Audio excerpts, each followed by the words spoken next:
Boa tarde a todos e a todas. Prazer estar com um grupo aqui que está crescendo.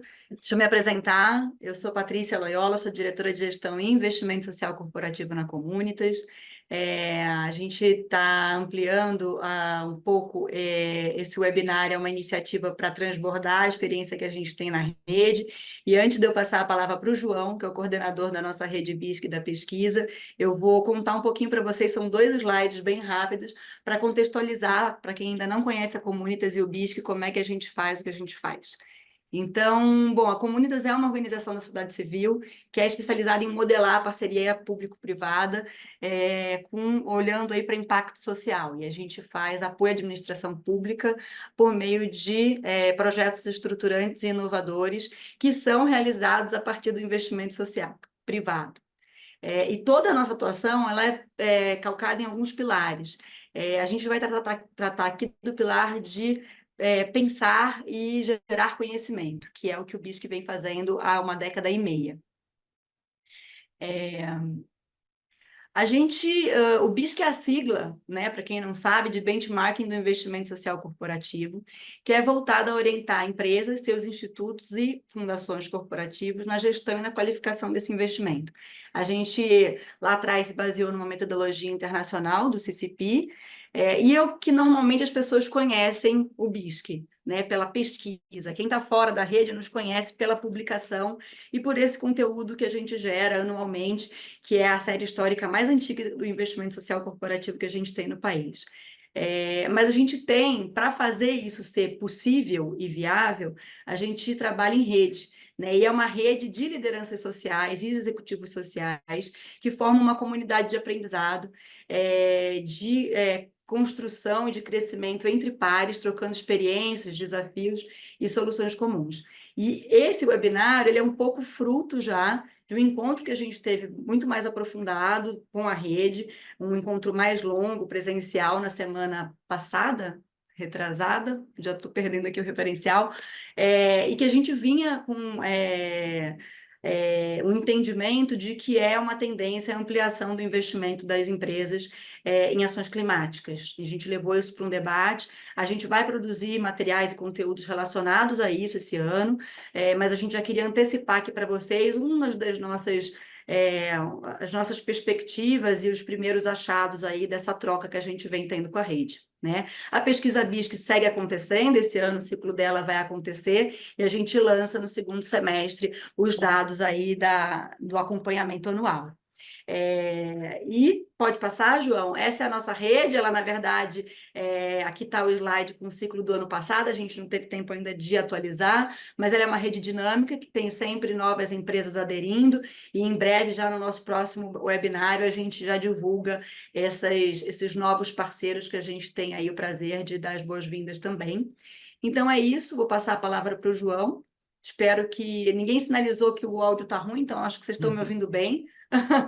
Aí o João conta aqui um pouco da dinâmica, vocês fiquem à vontade para ir colocando as dúvidas e pontuações no chat, que a gente vai acompanhando. A ideia é ter um bate-papo aí, a partir dessa exposição que o João vai fazer. Obrigada, gente. E só reforçando, boa tarde, então, para todos, obrigado pelo prestígio. Acho que só reforçando, né, de que, a despeito aqui do formato da reunião, né, no formato Zoom, aqui no formato de reunião, até para, se for o caso, a gente viabilizar um certo diálogo, embora o tempo seja curto para isso, mas a gente vai encorajar que vocês enviem as primeiras questões pelo chat, que fica mais fácil para a gente selecionar também. Aí depende daquelas perguntas mais... Pode ter um interesse mais comum, né? Um padrão de perguntas, etc. A gente direciona por aqui, tá bom? Indo ao assunto, então, vamos direcionar falando primeiramente sobre o contexto, né? Que esse que a gente vem acompanhando, principalmente a partir do ano passado, que evidenciou como nunca antes a urgência desse tema de mudança climática, por diferentes métricas possíveis, seja pelos recordes de temperatura, que já tem notícia de que de hoje ou de ontem falando sobre 2024, que pode superar 23, seja pelo aumento da frequência de eventos extremos, que 2024 também começou com com algum agravamento nesse sentido, seja pela métrica de prejuízos financeiros e a necessidade de apoio humanitário. Né? Aqui a gente vai passar um pouquinho por algum desses dados muito rapidamente. Né? Aqui é um mapeamento global que identifica os países que identificaram recorde histórico de temperaturas ou que empataram esse recorde de temperatura em 2023. O Brasil tá nesse bolo, mas estamos longe de sermos os únicos. Né? Então, tem diversos outros países também reportaram esse recorde histórico de temperatura em 2023, e a ver se em 2024 a gente vai conseguir quebrar esse recorde de novo. Aqui também, já trazendo para o Brasil, com dados do CEMADEM, o fechamento de 2023 mostrou um recorde no número de ocorrências hidrogeoclimáticas, então, que inclusive não abarca todas as tragédias climáticas, né? Por exemplo, não entra seca aqui, mas vai entrando principalmente chuvas, alagamentos e deslizamentos de terra, que são os números também, são os desastres mais frequentes no nosso contexto aqui, que bateu um recorde de 1.161 ocorrências em 2023, que é uma média superior a 3 desastres por dia. Né? E dá para ver no gráfico aí que cobre aí um período mais de uma década, que mostra o tamanho dessa evolução, né, a inclinação dessa curva e o recorde de 2023 em relação aos anos anteriores, como que a gente está em patamares muito acima. Aqui, ainda com alguns dados do CEMADEM, até para ajudar também a dar uma contextualização, né, e de repente até servir de fonte, para quem aqui tem dados no território, então dá para perceber, tem esse mapeamento mais completo por cada município do CEMADEM, a base de dados é bem completa. Tem aqui os municípios que mais sofreram, né? Manaus, São Paulo encabeçando a lista, mas Petrópolis, que é uma cidade, não é uma capital, mas é uma cidade que passou por um desastre muito severo, então também tiveram várias ocorrências ali. Mas é um fenômeno que está acontecendo no país todo em diferentes graus de intensidade. Aqui também o CEMADEM traz ainda nessa linha de contextualização, alguns números para a gente identificar danos humanos. Então, 132 mortes em 2023, mas para quase 500 mil de desalojados, o que dá o tamanho do problema, a dimensão desse problema, e dá também de que são problemas multifacetados. Então, desabrigados e desalojados vai ser uma questão mais de moradia, e aí isso pede uma intervenção específica, seja do privado, seja do público, e também no manejo das doações, né, dependendo disso. Tem uma questão de saúde, 9.263 feridos e enfermos, que pede também um atendimento específico, 132 mortes, que é o cenário mais grave, né? Danos materiais, né, seja de obras de infraestrutura pública, na casa dos quase 3 bilhões de reais, apenas nessa linha de infra, instalações públicas, 300 milhões, unidades habitacionais, quase 2 bilhões em danos.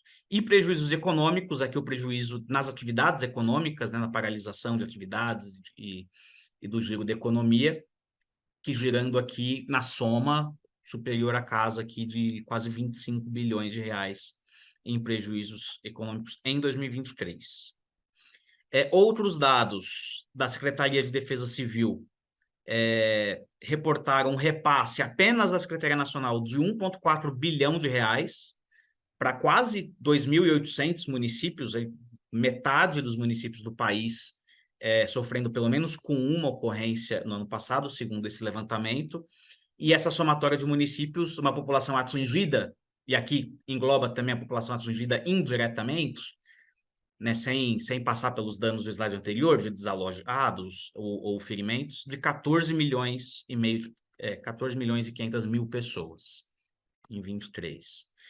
Trazendo também, olhando um pouco de perspectiva, né, o Fórum Econômico Global, no seu relatório de riscos de 2024, identificou eventos climáticos extremos como o fator de maior risco para a década, né, nessa coluna da direita aqui, vai Extreme Weather Events no primeiro lugar, e mesmo para um cenário de curto prazo, um dos fatores de maior risco econômico aí para os próximos anos, aqui em perspectiva global. E já trazendo, portanto, a atuação do investimento social corporativo nesse período mais recente, ainda nessa linha de contextualização, né? Esses dados são do BISC 2023, referentes a 2022, e mesmo em 22, antes, portanto, desse cenário que a gente expôs há pouco, a gente já viu um redirecionamento da atuação corporativa para essa frente de apoio emergencial. Em 2022, a gente teve Recife, por exemplo, como uma grande tragédia que todo mundo vai lembrar. E quando a gente compara apoio emergencial para situações de eventos climáticos extremos, em 2020, apesar de era um cenário pandêmico, mas aqui esses 25% ele filtra a atuação de Covid, a gente tem 1/4 das empresas mapeadas pelo BISC, esse dado é nosso, 1/4 das empresas declarou atuar em alguma frente de apoio emergencial.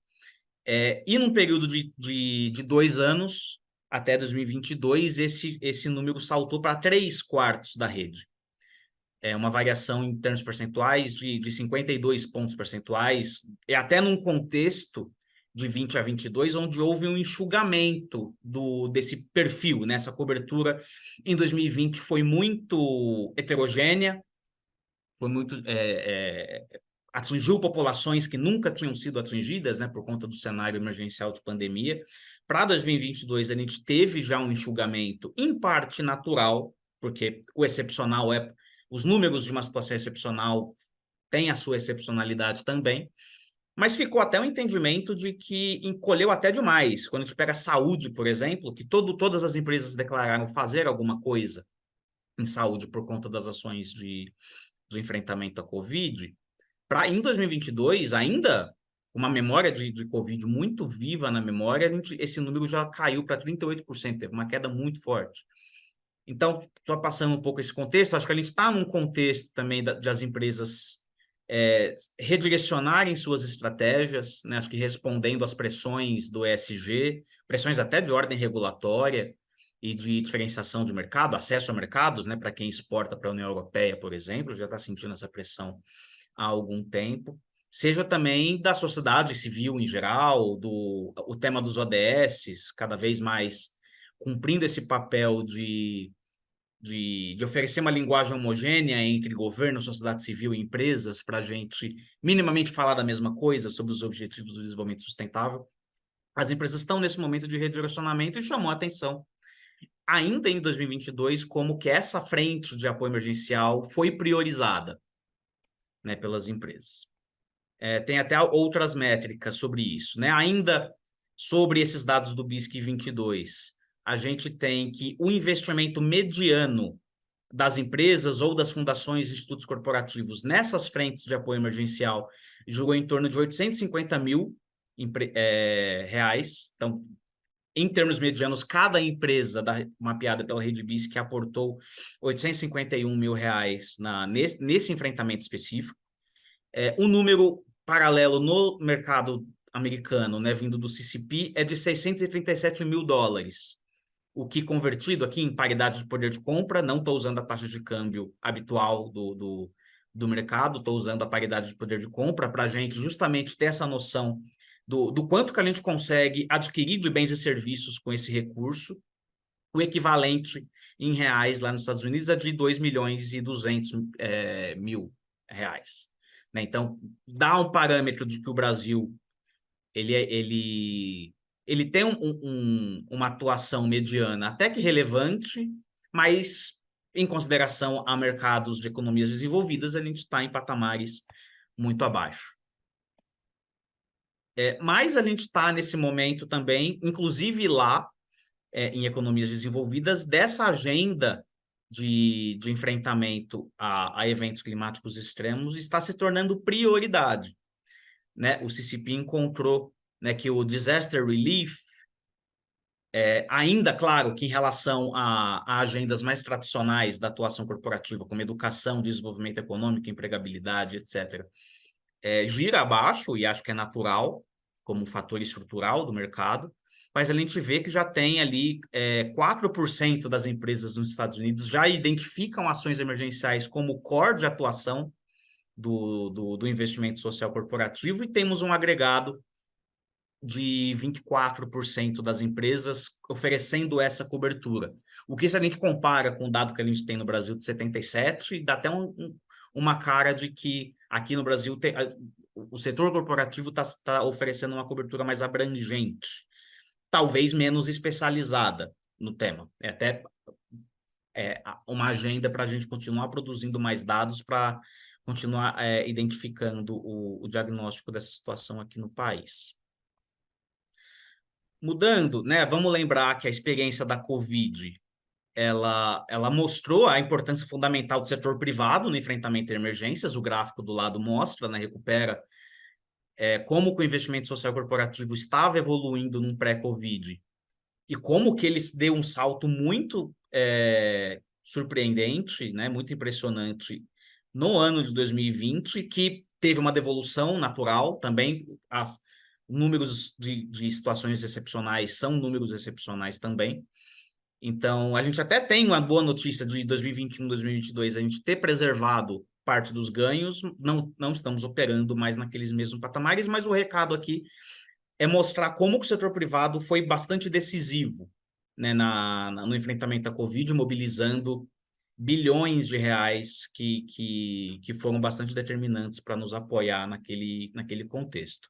E eu trago essa lembrança porque a gente tem um cenário em que as doações corporativas elas podem tender a continuar, né, tendem a aumentar de importância nesse contexto de apoio a calamidades públicas, à medida que a gente passa a ter desastres mais frequentes, que esses desastres se tornem cada vez mais danosos, né, em prejuízos econômicos, em perdas de vidas, em feridos e aquelas métricas anteriores, e também à medida que governos e organismos multilaterais não consigam responder na mesma velocidade desses eventos. Acho que a pandemia também serve como exemplo aqui de que o privado teve essa capacidade de resposta imediata, né? O privado conseguiu, em pouco espaço de tempo, numa situação muito excepcional, mobilizar uma quantidade muito grande de recursos. Então, espera-se, claro, não reproduzir as condições da pandemia de Covid. A gente tende a ter uma situação de urgência mais perene, né? Então, é menos um evento específico que mobiliza bilhões de recursos, mas eventos graves acontecendo sucessivamente. E é um contexto que pode pedir também que o privado pode ser demandado pela sociedade a também mobilizar e ter essa capacidade de responder rapidamente também. E lembrar também de que aqui a gente está falando de um panorama de Brasil, onde, claro, que o recurso do investimento social privado não rivaliza com recursos do governo, né, que tem a incumbência, enfim, de lidar com a situação, mas em territórios específicos, onde o Estado tem dificuldade de chegar, um Estado enfraquecido, um Estado muito endividado, com de fato uma incapacidade de mobilizar recurso, e onde tenha uma atuação privada, onde tem a sede de uma grande empresa, onde tem uma operação importante, nesse território o setor privado pode ser absolutamente determinante e responder pela maior fatia dos recursos que vão ser mobilizados em situações de emergência.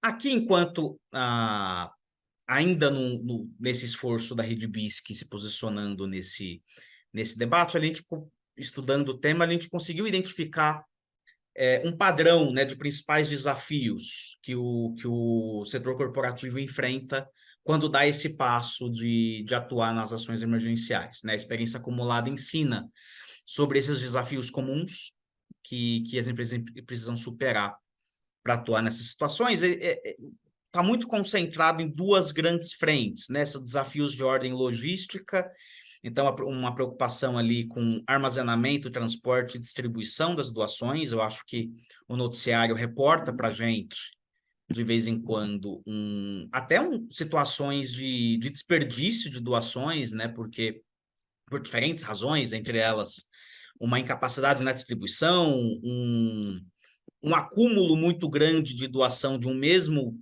tipo de item, de vestuário, por exemplo, e não precisa de todo aquele montante, então parte dessa doação acaba sendo desperdiçada, e isso vai conversar com o outro desafio que está ligado à articulação das ações entre todos esses atores, toda essa gama de atores envolvidas. Então, a empresa como um player que quer ser atuante nesse enfrentamento, e a interface com o governo, sociedade civil e a população afetada, esse território, essas pessoas.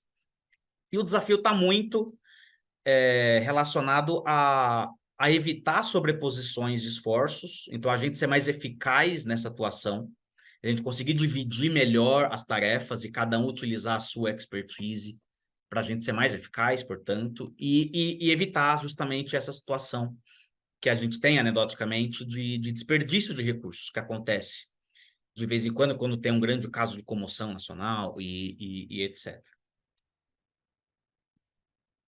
E aí o BISC se posiciona, né, a gente identificando esses padrões, né, esses dados que viram de 2023 e a gente olhando para a nossa rede e como que ela, em 2022, o setor privado aqui no Brasil já estava se posicionando nesse contexto, a gente se colocou como espaço de colaboração, a gente se coloca, inclusive para vocês que estão aqui conosco agora, como esse espaço de colaboração entre atores do setor privado, para sistematizar essas experiências, o que já está sendo feito, o que de boas experiências e boas práticas a gente já tem, e pode sistematizar e compartilhar, acho que é um pouco disso que a gente está fazendo aqui, disseminar esse conhecimento para cumprir a nossa missão enquanto BISC de qualificar a atuação social corporativa no país.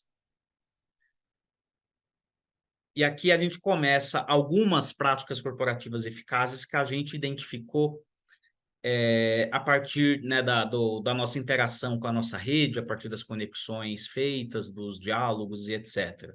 Um fator que apareceu como importante, né, para a empresa que está se posicionando nesse enfrentamento, quer ter uma atuação mais estratégica, mais eficaz, um fator que apareceu foi a importância de uma reserva específica de recursos para esse fim, né? Porque situações de emergência, elas são incertas no tempo e no espaço, né? Eles não sabem quando vai acontecer e onde vai acontecer. Esses dados mais globais, né, de aumento de temperatura, de mudanças climáticas, nos dá uma certeza, né, de que esses acontecimentos vão ocorrer cada vez mais. Mas o dia em que vai acontecer, a localidade está incerto, né? A gente pode ser surpreendido numa madrugada qualquer que aconteceu uma grande enchente, um deslizamento. Então a empresa precisa de agilidade na liberação dos recursos para oferecer um apoio eficaz nesse enfrentamento. Portanto, uma prática de já ter recursos disponíveis, tramitados no compliance, já pré-aprovados, né, seja no orçamento dedicado, X% do meu orçamento separado já para isso, já provisionado, pré-aprovado para isso, só esperando a gente acionar o botão e fazer girar, seja também através de um fundo financeiro, aí a mecânica pode ser diversa, mas a lógica por trás é essa de ter uma reserva específica de recursos já aprovados, que não precisa passar pelo compliance, por due diligence, porque a gente precisa, né, para a gente oferecer esse apoio eficaz, a agilidade é o cerne da coisa, é tudo, a gente precisa chegar lá rápido, assim que o desastre acontece. Então, essa é uma boa prática que a gente conseguiu identificar para empoderar a empresa, colocar a empresa em condição de oferecer um apoio imediato a esses territórios. Outra prática também é estabelecer relações de confiança com a sociedade civil, né? Muito primeiramente, porque a capacidade de cada empresa chegar no território vai responder, em grande medida, à capacidade e à capilaridade desse parceiro. Né? Via de regra, a empresa não vai ter essa capilaridade, não vai ter esse acesso nos territórios. Então, posicionar a empresa nesse enfrentamento significa atuar em conjunto com um parceiro. E aí a gente identificou a importância de a gente ter uma relação estável e duradoura com esses parceiros, porque como a gente precisa ser ágil, a gente também precisa de uma relação que já escape não da prestação de contas. A gente, inclusive, precisa que o parceiro tenha a capacidade de prestar contas para a empresa, tenha a capacidade de oferecer segurança para a empresa. Essa é uma capacidade importante da sociedade civil em se associar com e captar recursos do investimento social de empresas. É importante essa relação estável para a gente já ter um processo de due diligence só, já aprovado, já uma relação com um bom prognóstico, né? Aliás, uma boa experiência passada, uma relação já em andamento, já aconteceu, já teve um trabalho sério em alguma ocorrência, então a gente continua contando com esse parceiro em outras ações, para justamente esse parceiro transmitir para a empresa essa segurança e essa também igual agilidade na liberação dos recursos. Seria muito mais complicado, por exemplo, acontecer um desastre, então ter que encontrar uma sociedade, um parceiro local num território que é desconhecido, então ter um parceiro que tem essa capilaridade, que já ofereça ex ante essa capilaridade é muito importante, né, para conferir essa agilidade, para a gente conseguir liberar o recurso e fazer claro com que esse recurso chegue.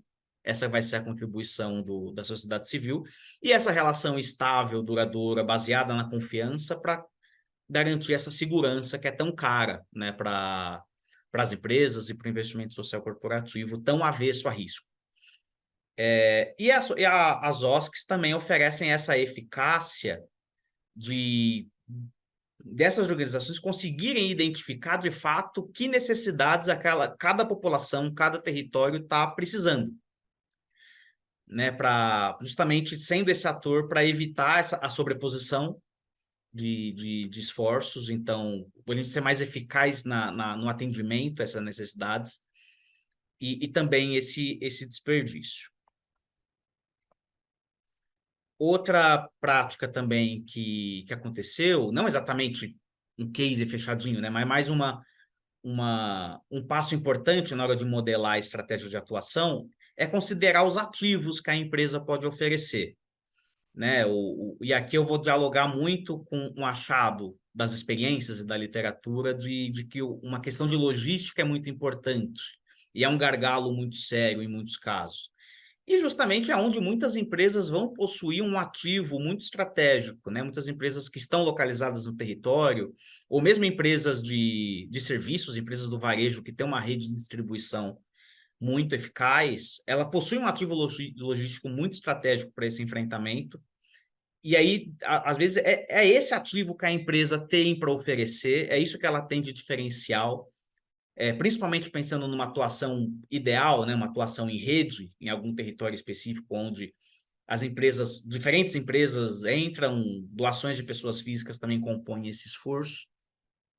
E nessa divisão de tarefas, cada empresa pode se especializar em determinada atuação. De repente, uma empresa que tenha um voluntariado muito forte, ela pode entrar com essa ação, né? Então, seja no caso de doação corporativa na forma de itens, né? Algumas empresas escolhem esse direcionamento, né?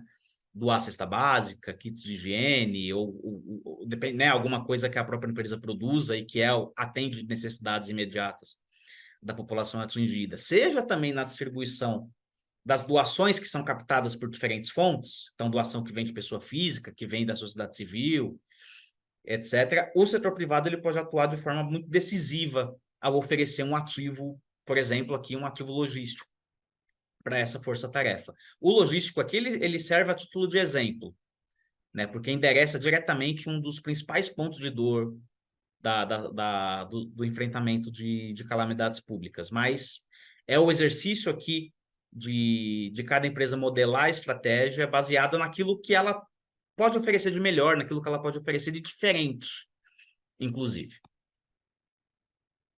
E aqui também tem uma importância, né? Foi identificada a importância de ter um olhar além da comoção pública, para além, né, do evento em si, né? As doações para alívio humanitário, isso é um padrão global, elas tendem a ter uma forte oscilação de acordo com essa comoção pública e de acordo com cobertura de mídia.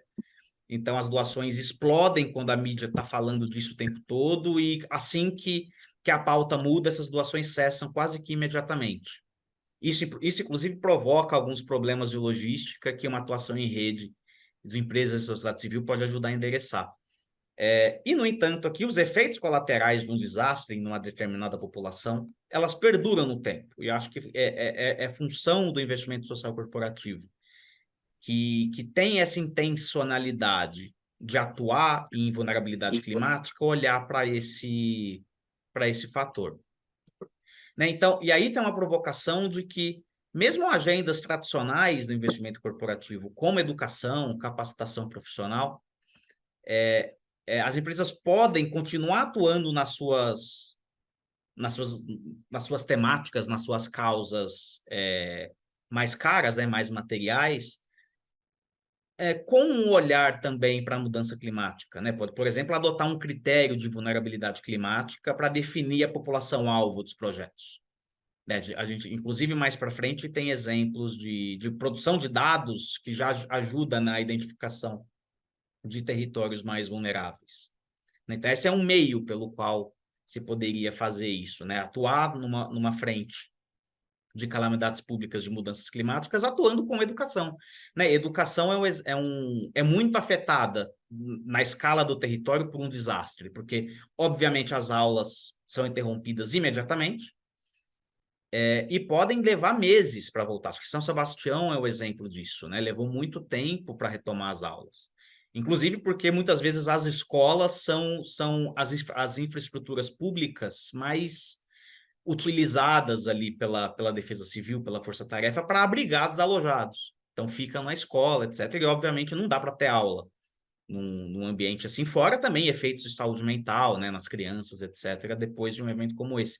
Então, a educação é muito afetada, é fortemente afetada por um desastre na escala local, né, nessas populações. Então, um investimento social corporativo que já apoia tradicionalmente a área da educação, ele pode oferecer dentro desse olhar transversal das mudanças climáticas, a gente pode trabalhar clima e educação, né, com esse enfoque. E aqui a gente dá um passo, né, para além das ações de enfrentamento a calamidades públicas, que tem, né, como a gente viu, várias facetas, muitas também decisões ali de ordem estratégica para a empresa apoiar, e como também com o investimento, a agenda mais perene de investimento social de cada empresa pode dialogar com esses eventos climáticos extremos e com a agenda de mudança climática. Existe também uma outra frente do investimento social corporativo, de fortalecimento à agenda de adaptação climática, e aqui significa muito fortalecimento a políticas públicas, né? Que é um meio reconhecido, pelo qual o investimento social corporativo ganha escala. Então, a agenda climática ela é gigantesca, ela é de escala global. O Brasil cumpre uma função muito estratégica nessa agenda, também nessa perspectiva global, e a filantropia pode ajudar de maneira muito decisiva, fortalecendo essa agenda, seja pela incidência, né, pela advocacy, então produzindo conhecimento em torno dessa agenda, incidindo sobre agentes públicos e tomadores de decisão. E aí a gente conversa com uma tendência que a gente identificou no BISC 23, no relatório que a gente lançou no final do ano passado. A gente identificou uma tendência, né, o investimento social muito preocupado com essa questão da escala. Então, como que eu dou escala para esse meu recurso bastante limitado, e aí foi reconhecido o caminho de apoio às políticas públicas nas suas diferentes formas, e um direcionamento de uma atuação híbrida do investimento social, né? Ele que viabiliza essa conciliação entre o investimento social que aborda uma visão sistêmica e alinhamento à política pública, com diferentes estratégias embarcadas, e concilia isso com uma atuação direta nas comunidades de interesse da empresa, que no caso até de eventos climáticos extremos, essa relação pode ser bem explícita, caso seja um território que seja vulnerável a eventos extremos. Né? Então, essa relação ela pode emergir muito facilmente do próprio território, né? Da própria comunidade do entorno da empresa, e etc. Aí a gente identificou algumas ações, né? Por exemplo, a produção de dados para apoiar esse tomador de decisão, né, dentro dessa estratégia de produção de conhecimento e incidência para apoiar o desenho de políticas públicas, né, a produção desses dados de conhecimento, seja de dados, informações, estatísticas para diagnóstico, seja também olhar para cases e identificar que tipo de projeto, que tipo de política dá certo e já funcionou em outros contextos semelhantes ao contexto de Brasil. É uma das estratégias que conferem esse potencial para a empresa dar esse passo a mais, né? Ela se posicionar nessa agenda. Vale até lembrar um dado aqui, de que teve um estudo recente da PwC sobre o índice Bovespa, em cima dos dados, dos relatórios de sustentabilidade das empresas do Ibovespa em 23, que identificou que as empresas do Ibovespa oferecem uma cobertura muito baixa ao ODS 11, por exemplo, né, que é o ODS de cidades e comunidades sustentáveis, que está diretamente relacionado à agenda de adaptação climática, né, a agenda de políticas urbanas, né, seja de macrodrenagem, seja de habitação também. E a gente tem esse dado, né, de que a maioria das empresas não oferece cobertura para um ODS que está bastante conectado com essa agenda do clima. Então, aqui são opções, né, que podem colocar a empresa na condição de fazer essa conexão. A gente tem como exemplo, dentro da nossa rede aqui, o Instituto Votorantim, que lançou a ação climática no ano passado, que é justamente, né, ele agrega uma construção de uma plataforma de dados para identificar territórios vulneráveis à mudança do clima e também um conjunto de práticas para municípios, lideranças locais, lidarem com essa agenda de adaptação. Né? Essa ação climática ele é aberto, essas duas frentes são abertas a público, tal, livre acesso. Aqui é um exemplo visual desse mapa, né, que identifica quanto mais vermelha a cor, mais vulnerável às mudanças climáticas esse território. Aqui, claro, que tá sem zoom esse mapa, né? Aqui coloca para caber o Brasil no slide, a gente precisa reduzir muito o zoom. Então, parece que existe uma concentração da vulnerabilidade climática, claro, no Norte e Nordeste, mas muito longe de ser o foco do problema, né? Aqui, dando o zoom no Sul-Sudeste, em todas as regiões, a gente vai conseguir identificar também territórios locais específicos bastante vulneráveis ao clima. E também porque a fatalidade, né, a gravidade dos desastres e as perdas econômicas estão muito relacionadas também à concentração populacional, né, que tende a estar no sul-sudeste e também nas regiões litorâneas. Então, também vale dar uma olhada nesse indicador. Tem uma outra frente também do investimento social atuar nessa agenda de adaptação, que é o fortalecimento de capacidades estatais. Né? O investimento social ele pode atuar nesses projetos de alta escala, ao preencher lacunas do poder público, né, de capacidade estatal nos territórios. Talvez aqui o exemplo, quanto mais a gente trouxer para o poder local, né, para pequenos municípios, mais fica evidente o quanto essas lacunas estão presentes, né, nesses territórios. Isso pode acontecer através de práticas tão diversas como uma agenda de mentorias, capacitações, oficinas, etc., em frentes como o desenvolvimento de planos de crise, desenvolvimento até de planos, por exemplo, de resíduos sólidos para poder captar recurso no governo federal, estar de acordo com a política e conseguir captar recurso no governo federal, que pode ser um recurso para alguns municípios, que é determinante para o município ter o poder de implementar uma política pública. Também a capacitação para captar recurso junto ao governo federal, no caso de cidades médias e grandes, captar recursos também junto a bancos multilaterais, né, o Banco Mundial, o BID, que financiam projetos de adaptação climática.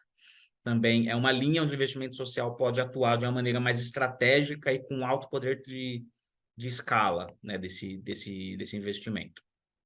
E uma agenda também de fortalecimento da sociedade civil, uma vez que a gente identificou que a sociedade civil ela é fundamental, né, ela é um parceiro fundamental para conferir essa agilidade, segurança e eficácia para as doações corporativas nas situações de calamidades públicas, é fundamental, portanto, a gente desenvolver e fortalecer essas OSCs nos territórios. E aí o mapa anterior pode até indicar, né, o mapa identifica os territórios mais vulneráveis, a gente também fortalecer a sociedade civil nessas localidades de maior vulnerabilidade, para que quando acontecer algum evento lá, tenha esse parceiro instalado que conhece o território e que tem essa capacidade, capilaridade de chegar lá nessas pessoas, de ser esse parceiro que a empresa precisa para oferecer o apoio. E aqui até alguns dados do mapa das OSCs, que entre as mais de 815 mil organizações identificadas nesse mapa, 54 apenas atuam no tema de meio ambiente, e 12 apenas atuam no ODS 11, o mesmo ODS 11 que eu falei das empresas lá para trás. Também tem uma baixa cobertura pela sociedade civil em termos gerais, segundo esse levantamento.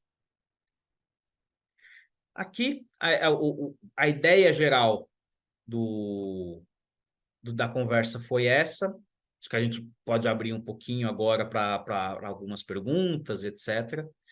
Mas também aproveitando a oportunidade para a gente engajar, principalmente empresas que estão nos assistindo agora, a serem parceiros do BISC, a entrarem na nossa rede, compor essa rede de investidores sociais, né, fazer parte. Muito do que foi feito aqui desse mapeamento veio, né, justamente da experiência da rede. É um trabalho que não se encerra aqui, né, como a Patrícia comentou anteriormente. A gente pretende escrever também um livro com esse mapeamento mais completo, até também coletando percepções de lideranças públicas, né? A Comunitas também tem essa rede de prefeitos e governadores que vêm ali já geriram muito o gabinete de crise, e também é importante ouvir essa percepção do público de como que o privado pode entrar e como que o privado pode ser estratégico nessa atuação. Né? Então, a gente convida as empresas a participarem do BISC, acho que a gente está à disposição para a gente ter essa conversa mais específica.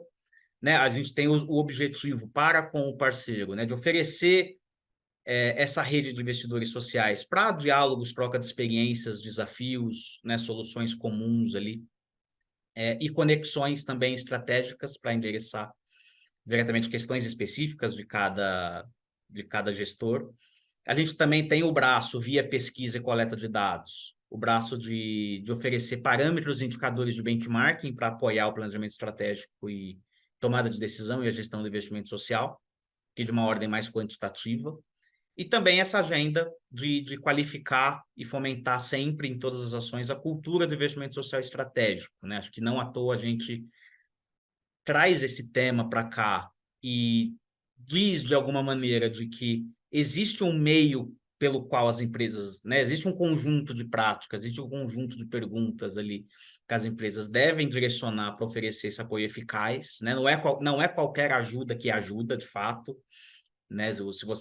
Se a empresa entra numa sobreposição com uma rede que já está atuando naquele território, aquela doação específica da empresa pode não estar cumprindo sua função. Então, é importante trabalhar nessa articulação em rede.